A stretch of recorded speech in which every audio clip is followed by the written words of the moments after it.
welcome back to my channel and thank you so much for tuning in today, because today is the day when I'm going to be telling you about my read-a-thon's TBR.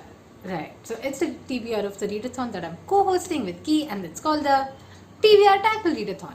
And let's just get started, because this is something that's, that we've been looking forward to since some time now.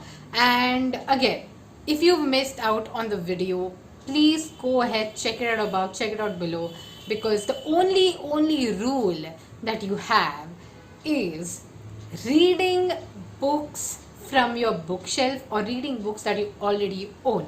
That's it. Those are the things, that's the only thing you have to do. And also you can get in books from 2020, you can get in books from January, books you've not finished, or books you're still reading. So it's like a total chill readathon. Also, without saying, it goes without saying that you can combine the prompts to anything with it, drop a few prompts you want. So again, chill readathon. This is my ad campaign for the TBR Tackle Readathon. Okay, cool. Let's get to my readathon. TBR, the TBR of my readathon. I'm sorry, I'm a bit messed up today. I'm having these brain farts basically. Anyway, so I may repeat stuff. Okay, forgive me for that. Okay, so the first two prompts that I'm going to be merging. So these are the first two prompts itself. It's non-fiction and BIPOC author.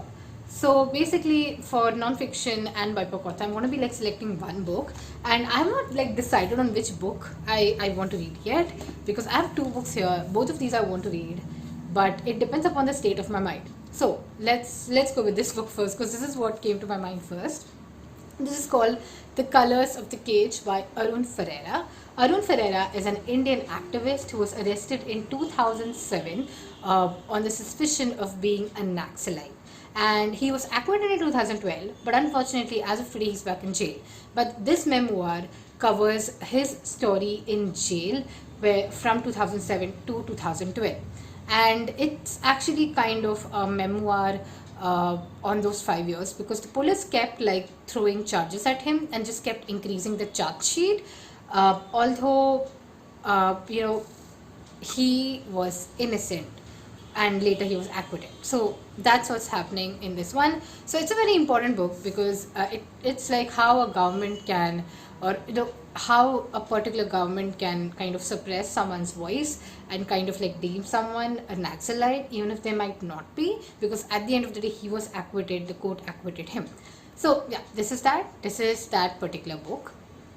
And this was my first choice and I was going to read this, but then the point is I'm reading similar books right now. Okay, I'm reading similar non-fiction books right now, especially The Annihilation of Caste, which kind of deals something on the same plane, because he was working with a lot of rural people, as an activist. Currently he's a defense lawyer who kind of defends people who have been wrongfully charged and things like that.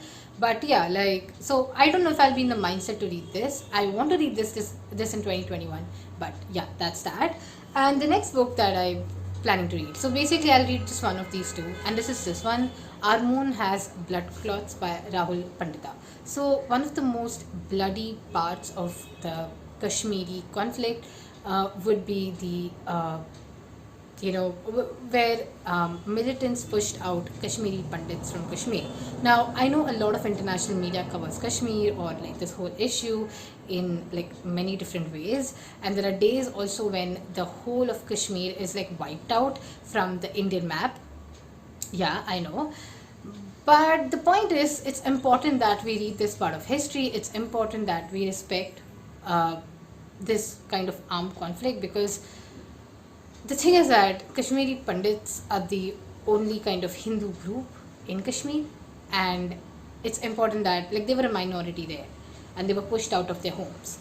So this is also something I'm looking forward to read, because although it's easy to say a lot of things about the way India is dealing with Kashmir today, this is an important part of that particular history. This is a very important part of Kashmiri history in general. So that's that.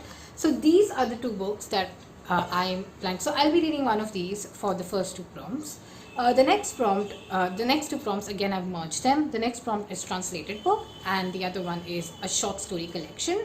So for this one, I have this one. This is Jemha Midzat Sodli by Baburao Babul, and in English it's translated as When I Hit My Caste. The thing is, I don't read any other languages anymore. Like, I used to read in Marathi, but I don't read Marathi anymore, basically. And yeah, so I have the English translation here, and this is the this is set of short stories of people from the Dalit community. And yeah, like, I'm looking forward to read this. I got this on like one of the auction sales done by Select Bookshop, Bangalore. And yeah, I'm looking forward to read this. I'm kind of highly recommending this already, because something that I wanted in 21 is read more on caste. So that's that. Okay, cool. So the next book the next prompt. So this is like a single prompt that I've picked up for myself, and that is a genre you love. So basically, for a genre you love, I'm basically going to select a palette cleanser, and it's going to be very impulsive. So I've not decided the book yet, but something that I'm planning is either a chick-lit book, which I don't know what is it going to be, because I really need a palette cleanser as I'm reading a lot of like heavy books. But another book that I'm planning to pick up, another genre that I'm planning to pick up, like maybe, would be like the thriller section, because again, I read genre fiction as a palette cleanser. It's like a nice way to do it. And yeah, so in this case, I don't know the chick-lit book yet, so maybe like this may change. This is the only prompt that I've left like out in the open, because I feel a bit uncomfortable selecting it right now, because I know that it may change later on. So chick-lit, I don't know the book yet. Thrillers, I have like two books on my mind. The first one is, I think, I forgot the name. It's actually A Murder at Malabar Hill. The image is here. And the second one is The Silent Patient. Both of these are like pretty famous thrillers per se, and I'm kind of like leaning more towards The Silent Patient. I think I started in January itself, because you can get books in from January as well, because this is the time when I actually need a palette cleanser. And maybe if I finish this in January, then in February I'll take a chick-lit book. I have a lot of chick-lit books here. Like, you can see this chick-lit section. I have like 3 chick-lit books here. So that's cool. So yeah, I'm sorry to leave you with an ambiguous answer, but that's how it is, because I want this genre you love to be an impulsive read, and I want to be able to pick it up when I'm feeling heavy while reading the other books here. So the next book is a tome. A tome is basically something that's like 400 pages. A tome is a large book, but for our read-a-thon, we've kept it like 400 pages. And for me, I have kind of clubbed 2 of these prompts, a tome and a classic. So for both of these, I'm going to be reading Les Miserables. Is that how I pronounce it? I don't know. So basically, this is kind of a kind of group read that I'm already doing. So I've not started the book yet, although people started the book in January, and it's with KD Books and Coiny Reads. So basically, they are hosting this group read, and again, like, I'm just very bad at reading classics, like very bad. Like, for me, even Pride and Prejudice, I gave it 3 stars. Okay, so considering that, I do have some encouragement, and I'll be starting this particular book at the end of January. I think on the 1st of Feb, maybe. Let's see. So yeah, it's gonna be Les Miserables. I hope I pronounced it correct again. Anyway, so moving on to the next 2 prompts that I've merged. Sorry, the first one is an LGBTQ plus book, and the second one is an ebook. So these 2 prompts, I've merged it, and I'm going to be reading James Baldwin.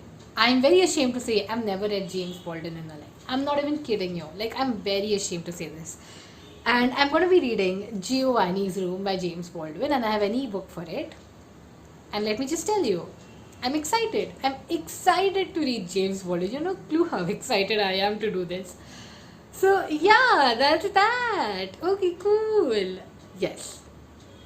I hope I finished my TBR. And yes, that's it. And also, if you want to like get the prompts and the infographic, again, the prompts are there in the description box. And also, you can head over to our Instagram links down below. Also, we'll be holding reading sprints. So I'll be holding my reading sprint on my birthday on 6th Feb.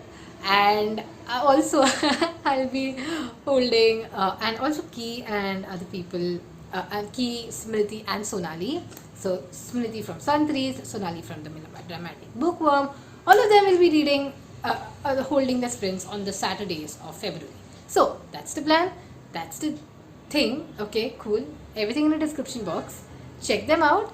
Thank you so much. I'll see you. I'll see you in my weekly reads. Bye.